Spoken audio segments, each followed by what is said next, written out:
Eles chamaram a polícia pra gente. A prefeitura de Mossoró chamou a polícia pros concursados. Chamou a polícia pros concursados. Aqui, ó, todo mundo revoltado, tava aqui 7h15 o portão fechado.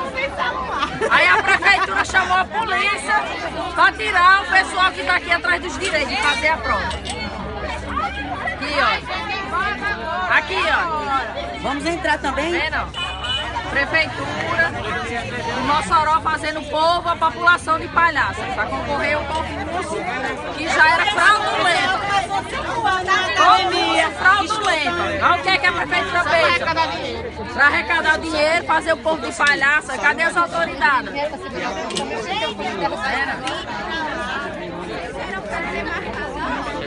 Uma retificação de 45, uma retificação dentro de 12 horas aparecer essa retificação.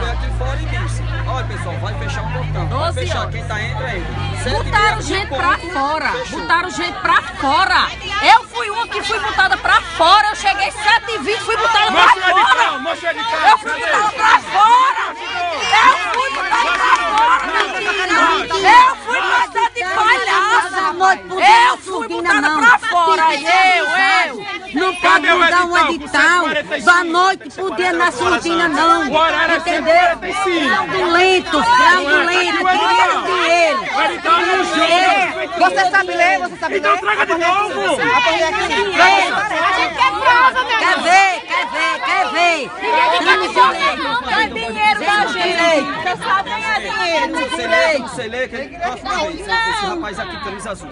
Porque faz tempo que eles ofendem a gente aqui. Não, ninguém ofendido aqui somos nós! Meu amor! Eu fui ofendida, eu fui botada pra fora! Ei! Eu fui botada pra fora, você diz o quê com isso? Me dê aí uma explicação!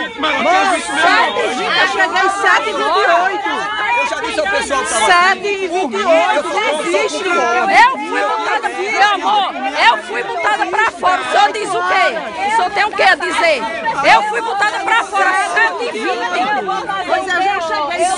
7h20 eu fui botada pra fora, 7h20. No direito de vocês acionam a justiça. Não existe, gente. Não existe. Nós ligamos pra polícia, olha, nós ligamos pro 190, desde 7h30 que a gente liga pro 190 e mandar uma viatura. Aí veio a viatura